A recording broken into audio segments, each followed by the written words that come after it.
We are making music kits for our elementary students so that they don't have to share supplies and so that our remote students have instruments to play with at home. So they each are getting a container drum and a set of little drumsticks and then an egg shaker so that they can continue their music education wherever they are and while being safe.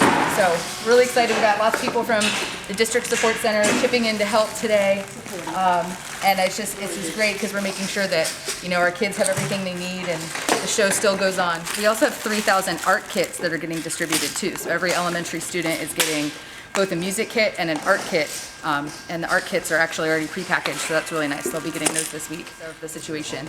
Our secondary art students will be getting kits as well.